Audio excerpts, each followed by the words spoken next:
வணக்கம் நண்பர்களே. உங்களிடம் பேசுவது விமலா. இன்னைக்கு நம்ம கேட்க போற கதை தோல்வி. இது வரைக்கும் இந்த சேனலை நீங்க சப்ஸ்கிரைப் பண்ணல அப்படின்னா மறக்காம சப்ஸ்கிரைப் பண்ணுங்க. பக்கத்துல இருக்கிற பெல் ஐக்கானையும் கிளிக் பண்ணுங்க. வாங்க கதைக்குள்ள போகலாம். தோல்வியால் துவண்டு போய் தடுமாறிக்கொண்டே நடந்து வந்து கொண்டிருந்தான் கஜபதி. இந்த ஓட்டப்பந்தயத்தில் ஜெயிப்பதற்காக எத்தனை நாள் காலை தூக்கத்தை துறந்திருந்தான். எத்தனை கிலோமீட்டர் தூரங்கள் ஓடி களைத்திருப்பான். மணல் மீது ஓடினால் மூச்சிறைப்பது குறையும் என்றதால் கடற்கரை மணல் மீதும் ஓடி பயிற்சி பெற்றிருந்தான். குன்றின் மீது ஓடி ஏறி பயிற்சி பெற்றால் கால்கள் இன்னும் வலுவாகும் என்பதை கேட்டு அதையும் செய்து பார்த்தான். பயிற்சிகள் அத்தனையும் வீணாகவே போயிற்று. ஓரிரு நொடிகள்தான். அதற்குள் அத்தனையும் முடிந்து போயிற்று. தன் பயிற்சியும் முயற்சியும் கனவும் கலைந்து போயிற்று. நினைக்க நினைக்க கண்களிலிருந்து கண்ணீர் தாரை தாரையாக குட்டியது கஜபதிக்கு. வருத்தம் விரக்தியாக மாறியது. விரக்தி கோபமாக மாறியது. கோபத்தின் உச்சத்தில் இனி எப்போதும் ஓட்டமும் வேண்டாம், அதற்குரிய பயிற்சியும் வேண்டாம், அதனால் வரும் தோல்வியும் வேண்டாம். எத்தனை தோல்வி! அத்தனைக்கும் சேர்த்து முழுக்கு போட்டவனாய் எதிரே கண்ட ஓடையில் தன் காலணிகளை தூக்கி வீசினான்.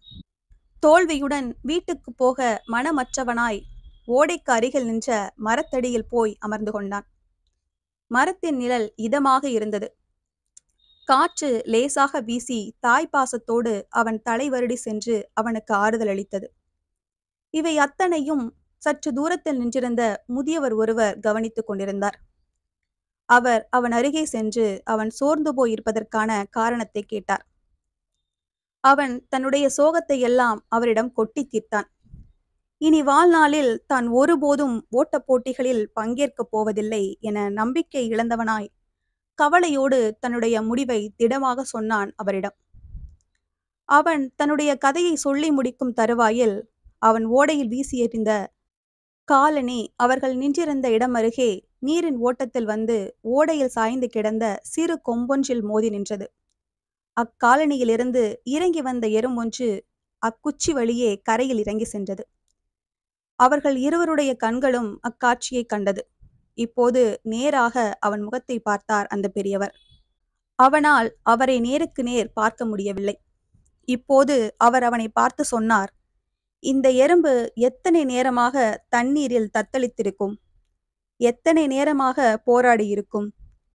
இனி முடியாது என்று சோர்ந்து போய் அமிழ்ந்து விடுவோம் என்று அது அமிழ்ந்திருந்தால் முடிந்திருக்குமே அதன் வாழ்வு.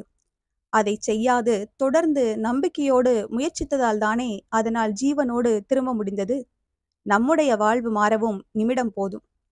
முயற்சி என்பது வெற்றி கிடைக்கும் வரையல்ல, முடியாமல் கீழே வீழ்ந்து விடும் வரை அதை தொடர்ந்து கொண்டே இருக்க வேண்டும் என்றதுதான் தாமதம். எழுந்து நடக்கத் துவங்கினான் கஜபதி. அவன் முகத்தில் ஒரு தெளிவு தெரிந்தது. அவன் நடையில் வேகம் இருந்தது. தூக்கி எறிந்த தன் காலணியை எடுத்துக்கொண்டான். இனி அவன் முயன்று கொண்டே இருப்பான், வெற்றி கிடைக்கும் வரையல்ல, முடியாமல் கீழே வீழ்ந்து விடும் வரை. இந்த கதை உங்களுக்கு பிடிச்சிருந்ததுன்னா லைக் பண்ணுங்க, ஷேர் பண்ணுங்க, சேனலை மறக்காம சப்ஸ்கிரைப் பண்ணுங்க. அடுத்த கதையில சந்திக்கலாம்.